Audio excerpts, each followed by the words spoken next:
This podcast is brought to you by the North Dakota Petroleum Foundation. From heating our homes and powering our vehicles to cell phones, clothing, and medical equipment, oil and natural gas makes everyday life better. North Dakota Oil and Natural Gas, advancing the possibilities. Learn more at ndpetroleumfoundation.org.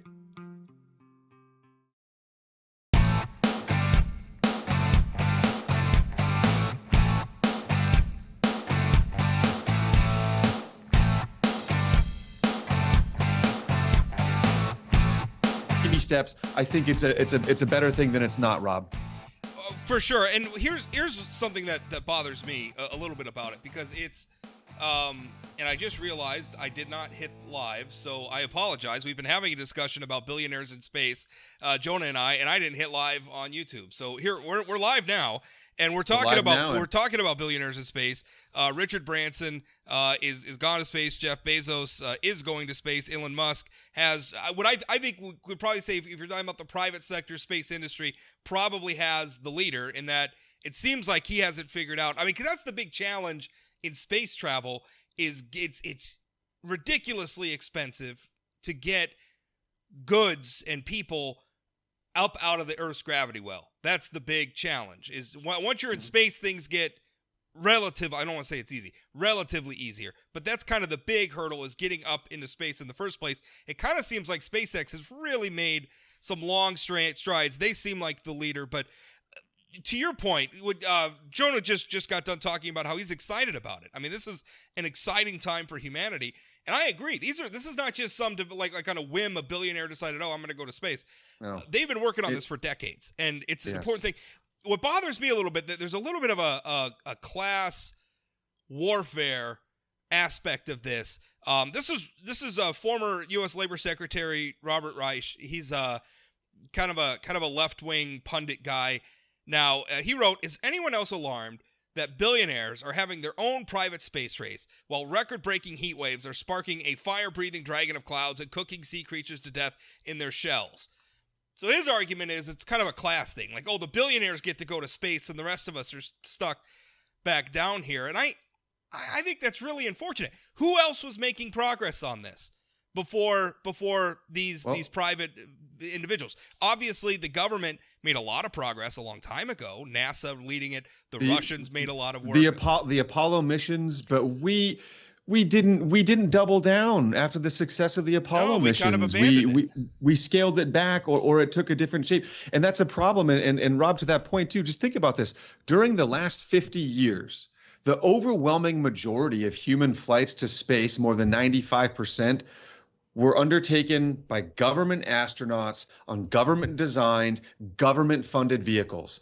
And we humankind has changed that. Where I think where our government dropped the ball and didn't keep putting money into NASA. Now private industry has stepped up. Again, SpaceX, 1995 when they launched that, and it took, I think it was 3 or 4 years before somebody actually won. And let's take it to another level. When people think space, you're thinking of going to the moon, right? You're thinking of the space station. But where these billionaires are going right now, it's I want to say but it's just suborbital, right? It's suborbital space. It still qualifies. And there is I don't want to say minimal, but it's the training required to get suborbital can be completed in a few weeks, maybe a month. If you are going to get orbital out there into absolute zero gravity, not just a little bit of weightlessness, that is months and months of training and millions of dollars of training. And we don't have people there yet. And this to me is not a class thing. If the long-term goal is realizing that resources on this planet are in fact finite. And it's hard for us to see that now because we see things in such little tiny moments of time, not always able to see that long picture. But our resources here are finite. So why not look to the vast wealth of space for some of that? And if guys like Bezos and Branson want to take the filthy, dirty industries off of Earth and find a way to mine an otherwise uninhabitable planet using robots and technology, we serve to benefit from that. Let's take all the people out of the African mines who are making our cell phones possible, mining all the terrible, it's terrible there, right? It's practically slave labor. And we can do that off planet. I'm in. I'm in too. And that's the thing that I don't buy into this idea of impending scarcity. I think humanity is really, and I mean, if you look at it, everything from our art to our politics, we are really enamored with apocalyptic views. I mean, the most popular for a long time. Yes. For the most popular, I mean, from zombie apocalypse movies to dystopian futures, all these things. It's in our art. It's everywhere. And I don't. And historically too, going back centuries, Rob, apocalyptic theory and belief is as old as we know human history. We had here in America, we had the Millerites, you have the Pentecostal movement, you have a lot of that kind of stuff. The burnt over district in New York, that sort of thing has always been with us. I don't know that it's permeated our culture. I mean, you look at like times, like the 50s, where you have like industrial revolutions and things like that, where we also really. We were on the other end of the spectrum where we really believed in humanity's ability to adapt and overcome. I'm still in that camp. I'm still in the adapt and overcome. I think going to space is part of that, by the way. But I'm not a believer in like, oh, we're going to run out of fuel soon and all this stuff. I think a lot of that. I still remember when they were saying we had peak oil, right? And then it turns out, well, no, not so much. We had a lot more oil than we realized. So I'm very much in that camp. I don't like so there's so many good things that can happen in space. I think sometimes people just think, oh, it's space tourism. Rich people are going to go up and look at the stars from outer space, and that's going to be it. No, there are a lot of resources out there we can get. There are ways, I mean, the potential for like solar energy and then bring the solar energy back down from the orbit. I realize some of this is like pie in the sky stuff, but who knows? Until we get out there, until we develop the technology, who knows? There's Our so much space stations are out there running on that same solar energy you speak of. Right. So if there's a way to get it, like, get it down to the surface. Get it down here. That would be amazing. There's so many possibilities of things that we could do. And so this, I kind of think of these billionaires, Branson and these guys that are going up. I think of them as early adopters, right? Yeah. I mean, like, Branson worked for it, man. That's right. Like he worked for it. He didn't just get to, oh, I'm a billionaire, I'm going to snap my fingers. Now, Bezos is late to the party, but Branson, again, 20 years goes into this, and how so many and lives, Rob. Space is still dangerous. Yeah. People have died in testing some of these. And I'll give this to Branson. He didn't say, "Hey, I'm a billionaire. I figured it out. Now I'm going to send some hired goon, or I'm going to send a monkey into space." He got on that himself. Yeah. And when you get on a spaceship and you're getting suborbital, you are putting your life at risk because it's scary. I think those things blow up. It happens. I think it serves a couple of purposes. Because one, it's them putting themselves on the line. So they're kind of starting to demonstrate, this is how much I believe in this, that I'm gonna put myself in this capsule and go suborbital. I've got this cushy life as a billionaire, but I'm ready to get on a spaceship that I could die on for sure. But then also, every time we make one of these trips, we learn more, and every time we learn more, we get closer to where maybe a middle class American or middle class citizen of the world can hop on a shuttle and go up to space. Maybe it's a tourism trip. Maybe we'll start talking for real about colonizing other planets. The potential for this is enormous, but it's got to start somewhere. And of course, it's going to be hideously expensive and pretty dangerous early on. Most things are in the beginning. So hey, space travel will always be scary, dangerous. It's never going to not be dangerous. The people who can pay for it first, let them. Yeah. Let them. Well, let's round this out before we move on to the next topic. Something that we haven't broached in this discussion about the private space race is the sixth branch of the armed forces, Space Force. It's not a joke. It is real. And there is a lot of defense spending and a lot of defense contracts for space. And the weird thing is the future of space defense. That's a strange thing for us to think about, because nobody's leading with that, right? None of these guys are leading with that, but let's be real. Space Force is here. There's money to be spent for defense in space, whatever that might look like, whether it's spy satellites, whether it's lasers, whether it's an attack ship. The sky's the limit. We're talking defense, right? And that's the other branch of space commerce, is the money that will inevitably be funneled into space defense. And who's going to get those contracts? Nobody talks about it. I want to say nobody, but you don't hear about it. Boeing has had a space division for years. Where are they at? They've got a long-term partnership with the U.S. government. So who's going to pick up these space contracts? Right now, SpaceX is leading the game, but how much are they investing into the defense aspect so much as they are the public and civil servant aspect? Well, there's also the reality that if humanity goes to space, the thing that's going to follow humanity's to space are all of humanity's worst impulses: crime, war, hatred. Those things are going to follow us up there too. And if I hope so, not, Rob. I hope not. Well, I don't know what to tell you. It follows humans wherever we go. This is reality. And so, you know, when Donald Trump announced the Space Force, I was, and I think people know that I am not a Donald Trump fan, but that was no joke. That was a real thing. It was about time somebody got that ball moving, because I think we're going to need it. Because listen, at some point, you know, someone's going to have command of space, and who would we rather it be? Would we rather it be the United States of America, or do we want it to be Vladimir Putin's regime? Do we want it to be the Chinese communists? Because those are our and listen, as imperfect. It's like a hidden Cold War. It's creeping me out just to think about that. Well, it is a bit of an arms race that's kind of going on. You know, I think you know, people like Richard Branson and Elon Musk and Jeff Bezos. I mean, they're kind of the glittery paparazzi front of it, but what's going on behind the scenes is absolutely another space race, and the stakes are very, very high. And I think as Americans, we want to be in that mix. We want to be, in fact, we want to be leading it, because as imperfect as our country is, right? And I love our country. I love America. I love all the things that we aspire to, but we're imperfect, and we've often fallen short of what we aspire to. Even so, I would rather us, if somebody's going to be in charge of space, I would rather it be us. And that's just because I think it's going to be fairer. I think it's going to be more peaceful than it would be otherwise. So that's something that we have to think of. Now, I don't say that. I don't want America to just like plant a flag in orbit and be like, this is all ours now. Obviously, we want to work with other countries. Obviously, we want access to all the people of the world, all of those things. I'm just saying, if we leave that a vacuum up there, a power vacuum up there, someone else is going to fill it.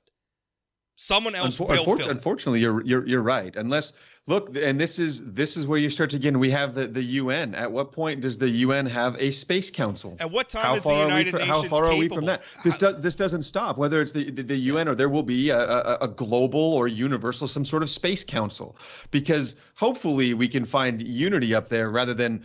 Do I want Americans to be at the forefront? Sure. Do I want us to have all the control? Maybe not. Other ideas are welcome too. But I certainly, as you mentioned, I don't want to hand it all over to somebody else. There at least needs to be controlling stakes and interests and a party, some sort of unified format or rule set. There will be a rule set. There will be new rules of engagement written for space. We have rules of engagement for combat and for war right now. What are those going to be in space? Does a gun work in space? I don't think so. But guess what? Somebody is working to make a weapon that works in space right now, whether we like it or not. From orbit, you just grab a big enough rock and drop it out of orbit, and it may as well be a nuclear weapon. That would be one of the most devastating weapons humanity's ever come up with. You know, obviously, we're not at that point yet, but you know, space doesn't have to be complicated. You drop rocks from up there, it's a problem. So, you know, these are some of the things we have to grapple with, and that's why I think the Space Force was a good idea. I think we got to keep pushing forward with it.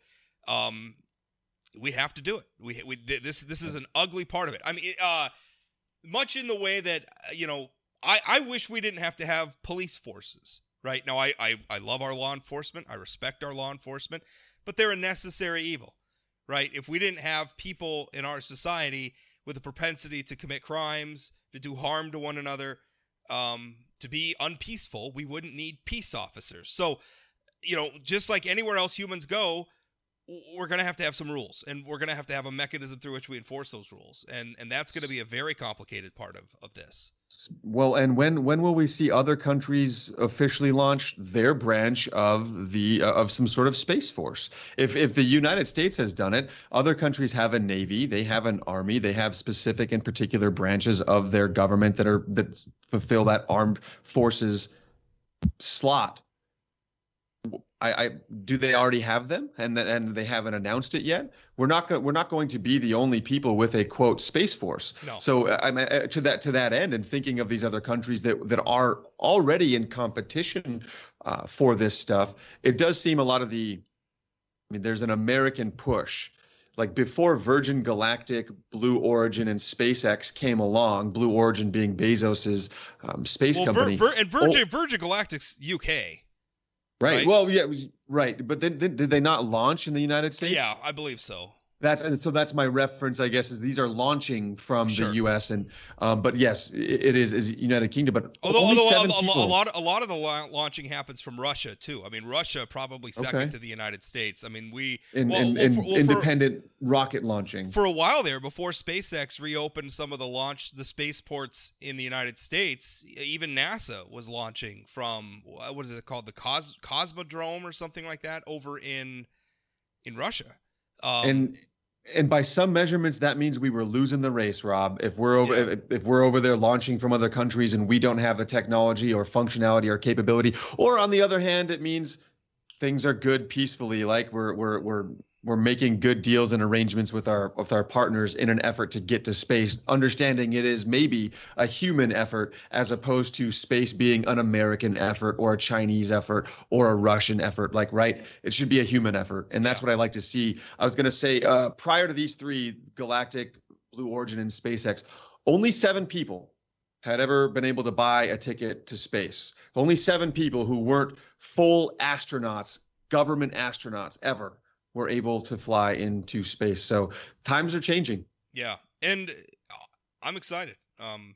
I really am. I mean, in my lifetime, it may be possible for, my children to buy a ticket and go to space.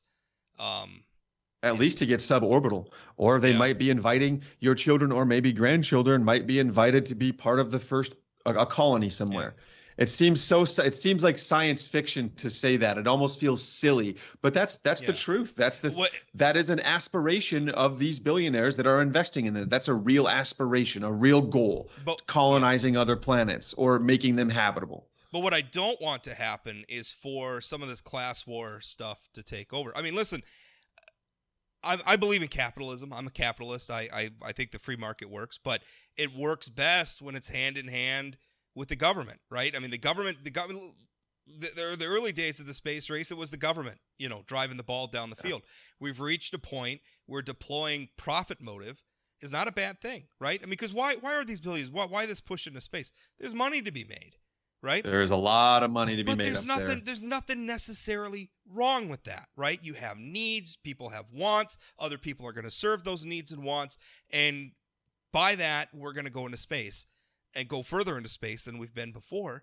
And I think that's a good thing. Now, it needs oversight, and we need laws, and we need rules, all the stuff that we were just talking about. But, profit motive makes the world go round, and that's what's pushing us into space. That's what's going to take this ball down the field, and I'm happy to see it. I'm happy to see it. And the silver lining is there is at least a deeper, a will a little bit more deep than money as well, if you can believe some of the things the billionaires say, and that's literally the future of humankind. Yeah. I think it's great. Yeah, those are not mutually exclusive things. I mean, there can be. They don't have to be, right, but we often there's so often a disassociation with the two, and yes, these are not mutually exclusive parties, and it's important to note that and recognize it when it is so. You can open a grocery store because you want to feed people and also make money, right? Like you open a grocery store because you want to serve the needs of the people of a community, and you're going to make some money while doing it. Mission accomplished, right? There's nothing wrong with that stuff. So I'm excited about it. I think it's good.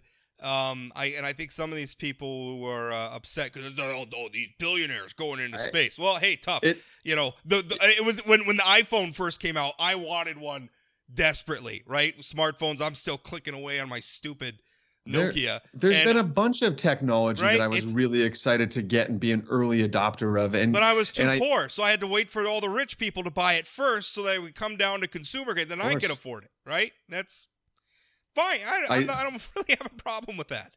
I do think it's funny, we didn't make it clear that Richard Branson and Virgin Galactic were originally scheduled to fly out at the end of summer, so August. Yeah. And they bumped their launch date up almost 2 months because he wanted to be up there before Jeff Bezos. Hey. So make no mistake, being first mattered. Of course. It really did Of matter course to it these did. guys. It did. It did. But you know what? Some good competition is healthy too. So Oh, it is. I love a good competition.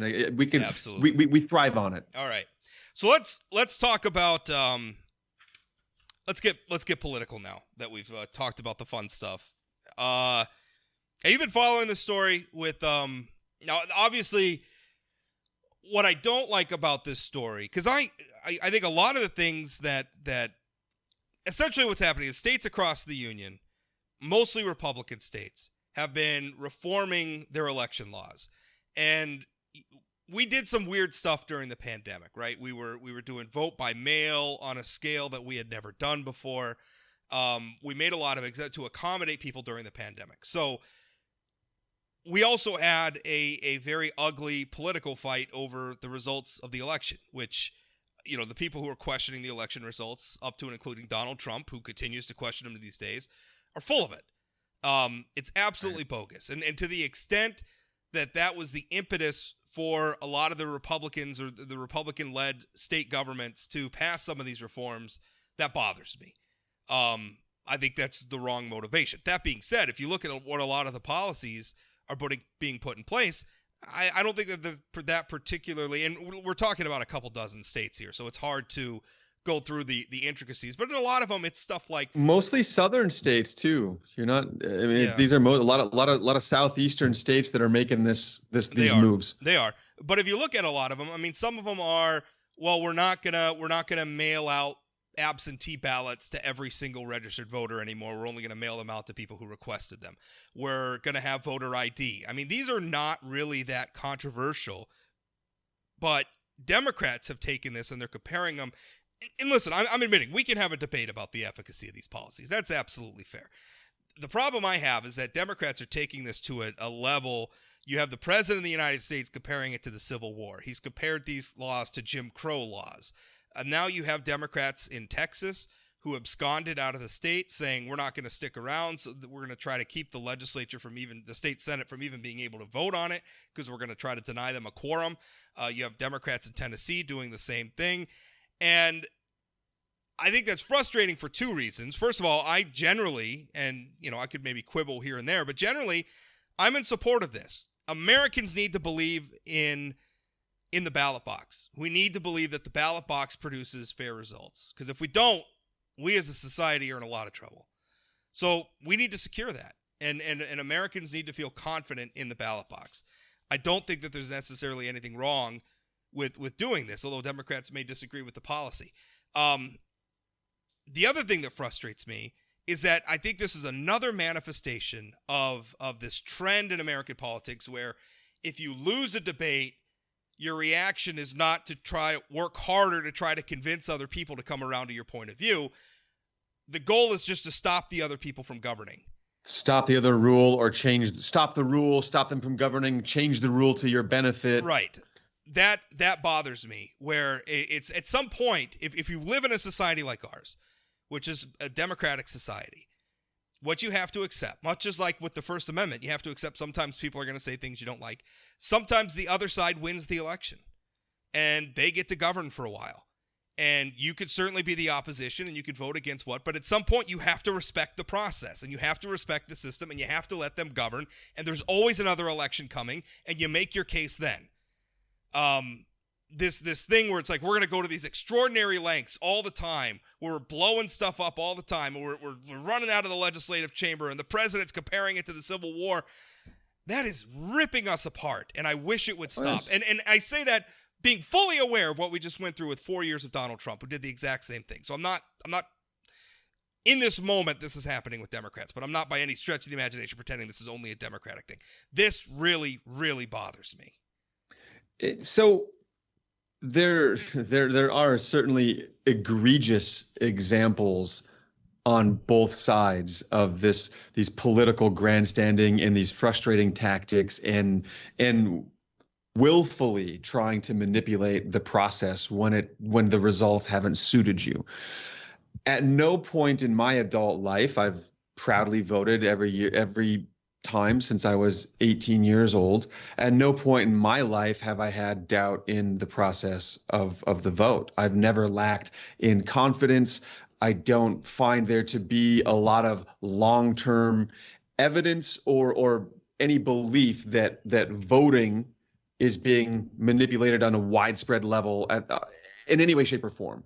And I want people to be able to vote. Frankly, I want voting to be easy access for as many of our citizens as possible. And so it's hard not to react to watching what it really does look like on the surface as these states making voting more difficult for more people. And we can get into is it targeting certain groups? Because I see throughout the years, Rob, you followed this more than me, but throughout the years, is it not more often Republicans who want to change voting laws? Yeah. Don't they have a much larger history of wanting to change voting laws, and it always seems like it's in a reaction to a loss. I mean, depending on how far you go back. I mean, you go back to like maybe the pre-civil rights era South. I mean, you had Democrats who were trying to restrict. Certainly different time. In modern times, you have Republicans and a lot of what they like the big flashpoint for a lot of years has been voter ID. Which right here in North Dakota. So we can go back to the 2018 election where Kevin Cramer is Congressman Kevin Cramer is taking on Senate incumbent Heidi Heitkamp, and he's doing good. Obviously, we know now he won. Won despite Heidi Heitkamp spending I think 4 times more than outspent him. 4 times big over. Time. So he won. He won big time. But Heidi Heitkamp, and really, she worked hard to nationalize the issue, made it seem like North Dakota passed voter ID laws specifically to prevent her from getting reelected. And they tried to claim that the voter ID laws were targeting Native American communities in our state. Now, all the law required is you had to have a photo ID in order to vote. And it wasn't just a state ID that you could, I believe at the time you could use like a student ID, but there had to be a photo on it. And I think there was an issue where like maybe some tribal IDs didn't have a photo on them. And so that was an issue. But you get no argument from me and almost every other red-blooded American I know and hang out with and would be proud to call my friend.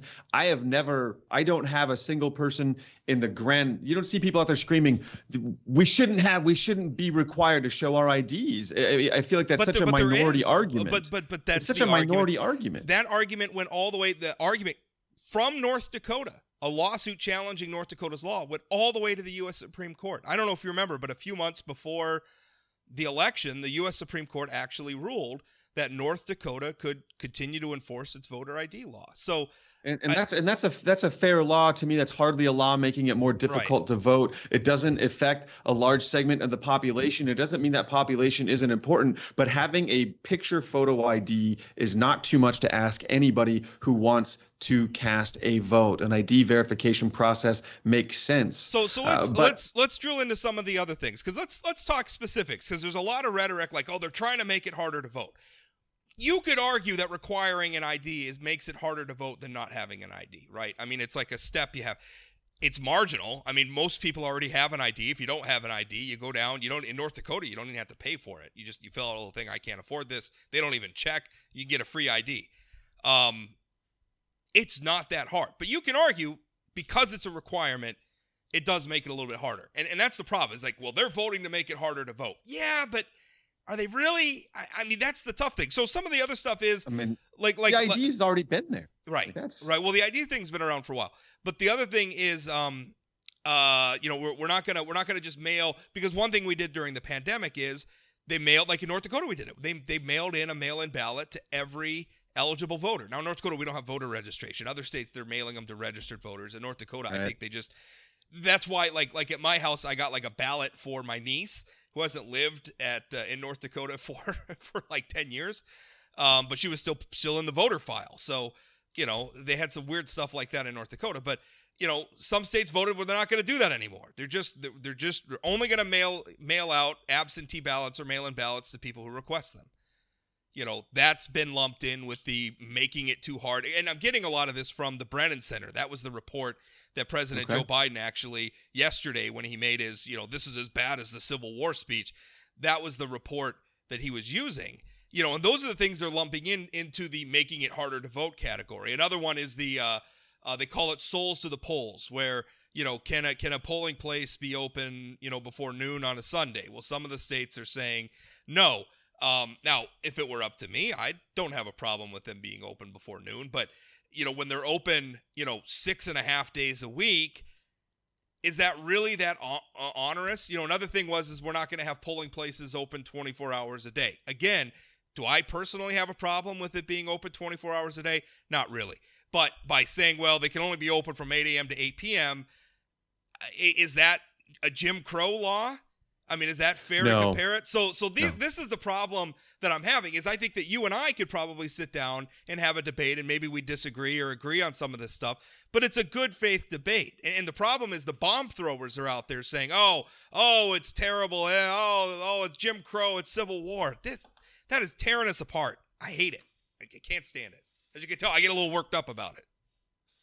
Well, rightfully so. But I feel that I feel strongly. To me, I am so far off from voting. You should have an ID, but to me, again, to encourage more voting, it should be a federal holiday. There should be a day. It shouldn't. I look at, like, people have to take time off from work. Or not, like all these things about voting, which, yes, that's getting beyond what the Democrats are doing. We're getting a little bit away from the topic, and the fleeing of responsibility of a lawmaker not voting. Yeah. I do find detestable. Even if I agree with the philosophy that they wanted to vote against this, it's still kind of it's all just gross to me. But I just want to come back just very briefly in terms of just voting. Man, it should be a citywide, statewide, nationwide effort to get people to vote. I would prefer to see, hey, let's have places open on Sunday. Let's stop relying on volunteer workers. Let's put some money into this that ensures that we've got a voting system that relies on volunteer hours. Yeah. That's a little, come on. In some ways, I mean, listen, you're doing a civic duty on the other hand, and then on the other side, I kind of like it's. I mean, there's things to like about that, and that it's the citizens going to vote and the citizens overseeing it, and I mean, if they're volunteers, I mean, what's stopping a volunteer from blowing the whistle if it's right? They're just a volunteer, right? I run enough events that I've relied on volunteers, and I'm not knocking volunteers out there, but I think this is a pretty important political process, and if we're worried about whether or not people are mishandling votes, then take away the quote unquote the volunteer responsibility. Let's stop getting so cute with the technology too. I mean, I'm almost at the point, pen and paper, man, because the tech. Oh, we can hack this and hack that, and these votes disappeared out of the database. Boy, I don't know. Pen and paper might be the way to go. See, I would prefer to be able to vote online. Everything else that we do in this day and age is online. To me, it's absurd that we can't vote online through a blockchain, through an encrypted format. I think it would be. We can make complex financial transactions online. Right. You could transfer millions of dollars. You can file your taxes. But you can get a new birth certificate online, and then somehow we're drawing the line at voting. Right. Well, because just a couple of weeks ago, my wife actually had somebody had somehow gotten her credit card, and she had some things showing up. She made a call to the company, and they took care of it. Right. And there's a whole developed process to go back and recoup that money and to deal with the fraud. That is not as simple when you're talking about electing the leader of the free world, right? I mean, the stakes can't possibly be higher. I mean, you look at the problems we already had with dangling Chads in Florida in 2000, or Democrats in 2004 talking about how some executives from Diebold who made the voting machines in Miami-Dade County made some donations to Republican candidates, so therefore the voting machines must have. Man, I'm a technology guy. I believe in technology. I like it, but the world of politics is a different animal. The simpler we can make it, the better. So I don't know about voting online, but I'm for making it easy to vote generally. What worries me is the potential for it. But this is the exact argument we have. Both you and I can make this good faith argument. I'm not trying to make it unduly hard for people to vote. I just don't want Russian hackers being able to get in and change the votes around, right? It's to sow chaos. You know, I don't feel like that's an absurd stand to take, but you know, we've reached a point in this country where we can't even talk about this stuff without it being. Well, it just it seems like we want to there are certain forces that want to paint the narrative both ways. Well, voting is safe and good when we win. Voting is not. Right. Voting was manipulated Absolutely. When we lose. Absolutely. And it's both sides have done it, and that's what's terrifying to me. And this is getting back to the not holding any of our politicians accountable on either side. I'm upset that Democrats have done this. I'm equally upset that Republicans have done similar tactics, and we're so not willing to be critical of our own parties anymore. And it's what drives me more toward the center than anything else is because of some of these absurdities, some of this cowardice, the grandstanding. Well, let's talk about that. Let's what this segment was supposed to be about were Democrats fleeing the legislative chamber, setting aside what you and I might agree are the right voting laws, right? Because we live in a democracy, we can have this debate, and I don't know that there's necessarily wrong answers. It's the way I would do it and the way you would do it, and you have to come together through the process and establish the way. I don't like this trend towards, if I don't get my way, you cheated, it's illegitimate, I'm going to leave, and you're not going to get to govern. You know, and it's happening. It happened when Donald Trump was elected, and Democrats are talking about impeaching him before he'd done anything. And again, I don't like Donald Trump, but that's what you had Republicans obstructing Barack Obama. You have these legislators fleeing, and this is the first time this has happened. Happened in Wisconsin. Republicans did it in Oregon. But it's happening with more and more frequency. That we have lost respect. I think when we talk about like cancel culture and a lot of those problems in the First Amendment arena, we've lost that respect for. I don't agree with what you're saying, but I'm going to defend your right to say it. We've lost all sense of that. If I don't like what you're saying, if it makes me mad, I want you to shut up. I want you fired from your job. I want you banned from Facebook. I want you off of Twitter. That's where we're at, and it's in our policy making too. You're a Republican. I don't like your policy agenda, so I'm not going to let you govern. Like, I'm not even going to let you make the decisions you were elected to make because I lost. And Republicans do it too, and it's despicable.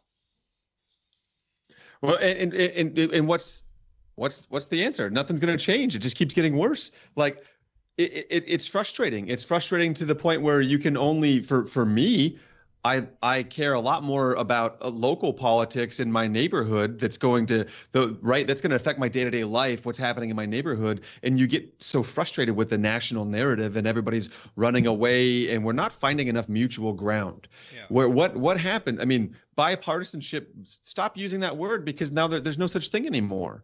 It's my side or your side. And if I can't win, then I'm going to make every effort to stymie whatever you want to do. And the people be damned in this case is really what it comes down to. The system is that we vote, and whoever then is voted in gets to make the decisions. It's not that, all right, well, the majority, like them or not, they won. The majority's there, and their voice is the one that needs to be heard. Their voice is the voice of the people at that point, whether or not it's the voice you agree with. It's funny how many people who work in politics. I remember when it was shortly after Barack Obama. It was 2009, so it's like I lost, so I'm plugging my ears. I'm going to stand in the corner and shout and do everything I can to disrupt your presence in this arena. And that's what children do. It's what we discipline children for, Rob. Everyone can go look this up. In 2009, or at least maybe it wasn't 2009, but at least the early years of the Obama presidency.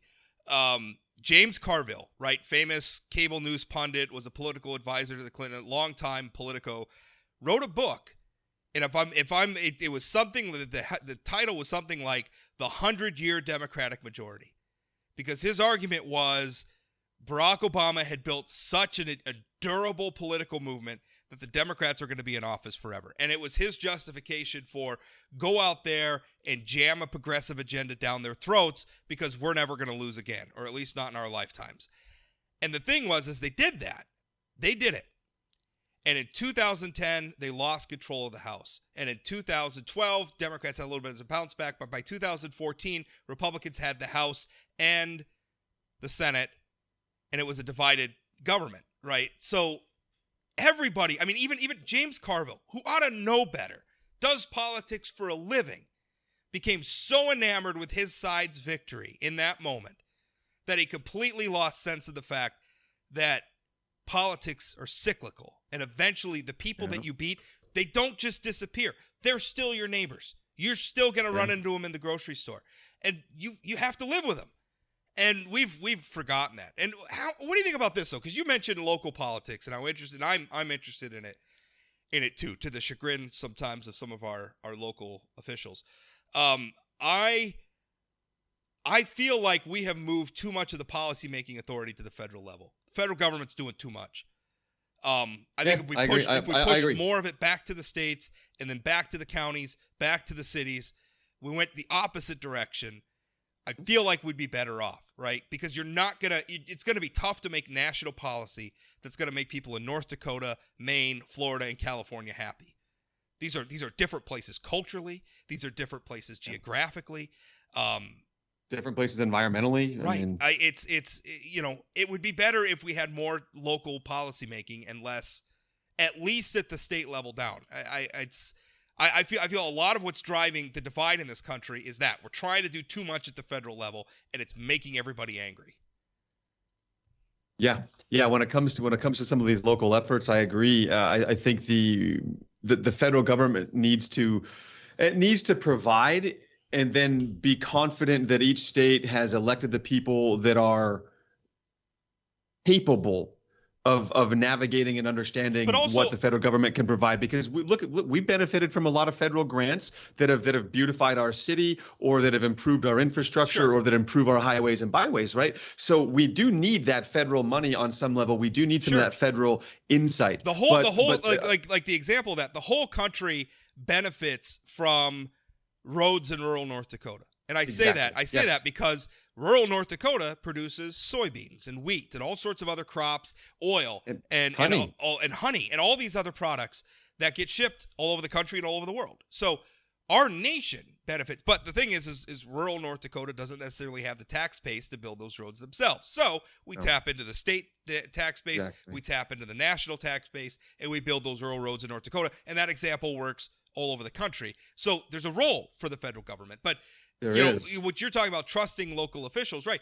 You also have to, if you also have to realize some of your local officials are Ole Larson, and I know that guy gets a lot of crap, but how much do you want to trust in that? No. Right. But the thing is, I'm a proponent of He won though. So I got to put up with it. Right. I'm a proponent of the voters getting what they voted for, good and hard, over and over again, until they learn their lesson and vote for somebody else. Dude, but when do lessons get learned? The problem is lessons don't get learned because that guy is still the guy representing, quote, my team. Well, and I'm not going to go against my team. Well, yeah. Well, ostensibly he's on my team, except he's not really he's not any sort of a Republican that I Right. I'm using air quotes for the people listening in the podcast world. I'm air quoting that my team thing, but therein also lies the problem when we're not willing to say, look, the guy that you're putting out there that's supposed to represent my team is he's way off base. He's a loon. He's doing things that so many of us don't agree with. I mean, do you think Alexandria Ocasio-Cortez is doing the people of New York any favors? I don't follow all of that closely enough to make a blanket statement. I don't think she's as bad as she's made out to be. Concurrently, she's not the hero that everybody wants her to be. I love her story. I love her panache, and I think she brings something good and strong, unique and different into American government. And we need more. We need a little bit more of it. We need more voices. All right. I don't know. She seems like Ole Larson writ large to me, but let's we'll move on. Guys got to get the last word with the knock on AOC. Yeah. I think she's terrible. I just prefer to see more women and minorities in politics in general. Well, I do more too. diversification, more social classes. I think that's great. I also want people who are going to govern competently and don't support, like, I don't know, South American dictators. That's kind of a line in the sand thing for me. Don't always get the competent governance. We're not guaranteed that part, but at least we've got people in there that might make it a little bit interesting. It's different than the status quo that we've been force-fed for decades. Yeah. Well, give me something new. You can be like, well, if I'm serving you oatmeal every day for 50 years, you've learned to like it, and it's shocking when I throw you some scrambled eggs with a little hot sauce but the thing is that's exactly, it's so funny because you sound exactly like Trump supporters justifying electing him in 2016. Oh, no. You do? He's interesting. I've reached a new low now. I just reached my new low on Plain Talk Live. He's mixing things up. I mean, that's exactly what the Trump supporters tell me all the time. No, he's not. But that's the wrong. He's a 78-year-old billionaire. He's not mixing up squat. He's the same with a louder voice and less brains. He was not the same. He was a dramatic departure from even the Republicans we had. I mean, the last Republican president before Donald Trump was George W. Bush. You're telling me those are the same people? Yeah, but the last strong candidate was what's his name, McCarthy. Who was it? Not that ran against Obama? Oh, McCain. Well, first of all, it was McCain and then Romney. I think kind of McCain and Romney. McCain in 2008. What he did in his campaigns, McCain laid the groundwork for somebody like Trump. There was a lot of Trumpism in McCain's early campaign work. It's out there. But which was funny given how opposed McCain was to Donald Trump. And also right. I think a lot of that was McCain trying to play to the the populist base that exists in this country. The same populist base that is in Bernie Sanders and AOC's oeuvre. I mean, the funny thing is they're all kind of different sides of the same coin, really. And I think for better or worse, sometimes you got to put some new things on the menu, right? I know it's nice to have Old Faithful. If your favorite meal is a cheeseburger and fries at your favorite restaurant, and you'll go in there for decades and then you eat that same thing. But man, there's spice and variety, and there's a lot to benefit there. Well, we were going to finish off the show talking about vaccines and some of the crazy, but let's stay with this because we're going to have a statewide debate about term limits, and there's the policy discussion about term limits as policy, and then there's the politics of why this particular measure has been introduced in North Dakota, and the measure itself is a product of a deep divide in the North Dakota Republican Party, where you have a faction that Ole Larson is actually the head of, the Bastiat caucus. The Bastiat, right? Yeah. So they're angry and they want term limits, I guess, as revenge. It's kind of funny because a lot of the Bastiat lawmakers who are on the sponsoring committee, including Ole Larson, have already exceeded the 8 years in office. The term limits they're proposing. But they grandfather. They have a grandfather clause in there. The clock doesn't start ticking until after this passes. So they'll all get to finish so they get a fresh 8. They get to finish out their careers in office. Of course they do. But anybody else, right, which is just amazing. What do you think though? That's the politics of it. Of this specific measure. What do you think of term limits as policy? Because you were just talking about we got to change things up now and then. That's basically a law saying you have to change things up now and then. You can't keep voting for the same incumbent over and over again. I don't like it because at some point you have to respect the will of the people. As much as I don't like some of the people, like why are we still sending, septuagenarians to the United States Senate when it's clear, they don't know what's going on. Octogenarians, nonagerians. I mean, some of these people. You're speaking French. You're speaking Greek to me right now, Rob. What people in their 70s, 80s, and 90s. Okay, thank you. It's like they don't know where they're at anymore. So I get it, but if that's what the people of Nebraska want, I would put an age limit before I would want a term limit. So I know we're talking term limits. I just want to throw it out there. I'd put an age limit out there before I would put a term limit out there. If I could Jonah Lanto could write a policy, I'd write an age limit on it. Now, the term limits, this is another one. I really strongly see both sides. I feel we don't have enough different voices, not just by race, but by socioeconomic status that are able to participate in this process. A lot of the people who run for these positions have they have earned the right to have the time and money to run, because you go state by state, and it costs sometimes upwards into the millions to win one of these seats. So I look at the original.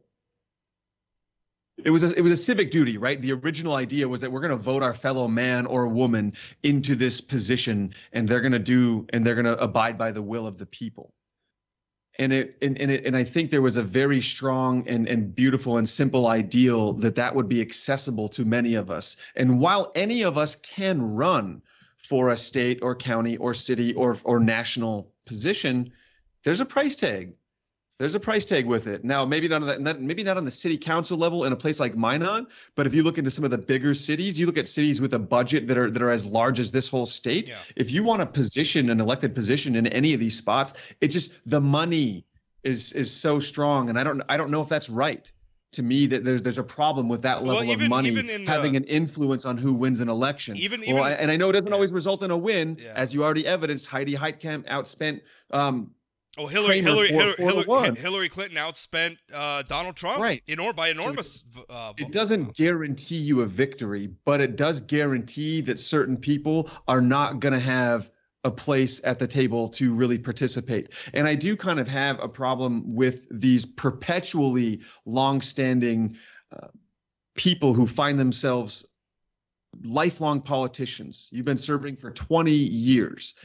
I just don't know if that's good anymore. Some of these guys and girls, they're actually detached from what's happening to the rest of us in our everyday life. Yeah. So if term limits get more of the common man in there, I don't know, Rob. I can support it. But at the same time, there's a learning curve to anything. Yeah. There's a learning curve to anything. Yeah. You get better the more you do it, right? So I'm a better podcaster than I was when I started in 2016 because I put 5 years into it, 6 years into it, right? And so you're going to be a better doctor in theory after 10 years of practice than you were on year one. And you're going to get paid more, right, after 10 years. That's the nature of it. So being a politician, is that a career that we should vote people into? Well, here's the thing is, for instance, in the North Dakota legislature, the way it works is there's a majority leader. It's a very necessary position to organize the caucus, organize the business of the legislature. I mean, they really almost act like, in some ways, a boss, like legislators who want to take leave or whatever from the chamber. They have to run that by their majority leader. I mean, it's an important position. When this ballot measure, and by the way, the ballot measure in North Dakota would only apply to the legislature and the governor, which is weird. If the governor needs to be term limited, why not the attorney general or the secretary of state? Anyway. So I had a relatively young lawmaker who's I think he just finished the first session of his second term in office. So he's been in office about 6 years. And he told me, like, I'm out, right? Like if they elect this, like I'm still relatively new guy in the legislature. In some ways, I still feel like I'm getting my hands around some of the more complex issues. And I'm going to be out in 2 years. And who does that empower when the elected officials are out? Well, the bureaucrats don't go anywhere. And I say that not to besmirch the good name. 99% of the people I work for in the North Dakota bureaucracy are good people that are just trying to do a job. But you're going to shift the power balance there. And that's problematic. And also, like he said, this young lawmaker, again, it's the second term, is like, well, I guess I should try running for like majority leader. He goes, I'd like to be majority leader one day. I didn't plan on trying to run for it in my second term. And obviously that's not because this amendment would, it wouldn't start the clock ticking. So it wouldn't necessarily apply to him. But in the future, right, you get elected to one term and you're already halfway through the amount of time you could serve in that chamber. So, I don't think it's a good idea. And also I have a problem, right, with again, this idea like, well, these people are in office forever and ever and ever. Well, who's putting them there? The voters are putting them there. The voters are the voters stupid? I mean, we're just going to write off the voters now and say, oh, they're not capable of voting in somebody else if they want? Then you get into people say, well, it's it's a buddy system and the party itself is pushing forward the people that they want to kind of force you to vote for. Everybody says that year after year. Oh, throw the bums out. We don't like these people, and then we elect all the incumbents. So do you think maybe there's a disconnect between what voters say and what they actually believe and how they actually vote? Do you know the numbers? What percentage of incumbents are winners? Do you know? I offhand? know for the I've been working on the numbers for the legislature. At the national level, it's actually about 80 to 90% of House members get elected every term, and it's about 75 to 80% of Senate members. Senate incumbents get reelected every Whoa, every 2 years. The thing that's intense. That's so does that not? Is that, what are those numbers? What's your reaction to those numbers? Is it too high? Is it right? Is it that's what we're doing? Well, I mean, it's to me, it's what They're we're doing. Staggeringly high. I would not have expected. I actually expected the United States Senate to be higher than the House, because the House is on the ballot every year. But I expected there to be more turnover, but there wasn't. They're on the ballot more often. And so they're getting reelected more often. Although the senators have a whole state constituency, whereas the districts are drawn within the states for Congress. North Dakota is obviously at large, but other states, they're the districts. So maybe that makes it easier to get reelected. I don't know. But I mean, it is what it is, and it must be the will of the people, because nothing is stopping. We could replace the entire House of Representatives theoretically every election cycle. We could. And we reelect 90% of them at the same time that Congress has an approval rating that's like in the teens most of the time. So figure that out. I think the problem is the electorate is dyslexic. We need to put that in people's faces more. But the problem is 10-year approval rate for Congress. So here, but 39%. But here's the disconnect. Incumbent reelection rate, 80%. Here's the figure it out, people. Here's the disconnect. You talk about Congress and you think about everybody else's congressman. You talk about your congressman. Everybody likes their congressman, and they don't like the other people's congressman or the way that Congress acts collectively. My congressman's great. He's the good one. She. Like Kelly Armstrong. Kelly Armstrong is a fantastic congressman, I think. I'm going to vote for him again. But I just we got to wrap the show up. But I have a problem. Again, I think voters should get what they voted for, and we have to allow the voters to make the choices. And sometimes they're going to make stupid choices, right? Sometimes the electorate just makes a bad choice in the collective. The majority got it wrong. We made a bad policy, or we elected somebody we shouldn't have elected, and that's the way it goes. I think you got to trust that process. And I think if we start making rules, we're like, no, you can only vote for this person for that long. I mean, sometimes serving in the Ray Holmberg from Grand Forks, when he was first elected to the legislature, was on the same ballot as Jimmy Carter. That's how long he's been in the office.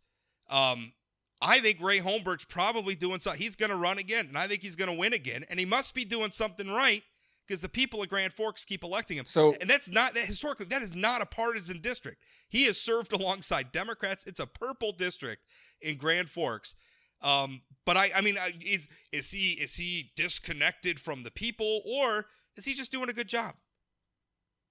Yeah, maybe it could be a little bit of both. Would you support age limits? I don't think so. I think the voters can evaluate that. We talk about the age. Joe Biden, right? Was it Joe Biden? I think was the oldest president. The oldest president, I think. Oldest president we've ever elected. Barack Obama was one of the youngest. I think voters can look at those things. I think it's fair to raise them. I think it's fair to debate them for any given candidate. Much like I think health is fair, right? Where people were talking about Hillary Clinton's health, I think that's fair. I think candidates owe it to be transparent about their health. But I ultimately think you got to straight up age limit. You're going. No. I think you got to leave it to the vote. I do support the too young limit, much in the same way that I don't necessarily. Although I do think some of the stuff like drinking and stuff, I think we got to bring it back down to 18. I think we're getting carried away with some of that, but sure. I do support. Well, I don't want somebody to get cute and elect a preschooler to Congress. Like, I think that'd be a terrible idea. Right. Terrible idea. Well, hey, Rob, I want to say thanks again for having me. It's always a pleasure to join you on Plain Talk. I love what you're doing here. Quick shout out, Joe Nalanto. I run the Good Talk Network. Right. We have a big time show coming up Thursday, July 15th. It is the best in Midwest late night comedy. It's Good Night Live at the legendary Minot State University Summer Theater. Tickets are on sale now. They'll also be available at the door. We've got big time guests coming in all the way from Nashville. Really, really fun show. A killer mix of comedy, unique skits and bits, guest interviews, and that's Thursday, July 15th. It's going to be a good time. I may actually have to go. It's a big I may show have to for a leave. small town, Rob. You got to I come may check have it to, I out. may have to leave the bunker and go to that one. I don't know. We'll It's see. time. Jonah, thanks for your time. Thanks, buddy.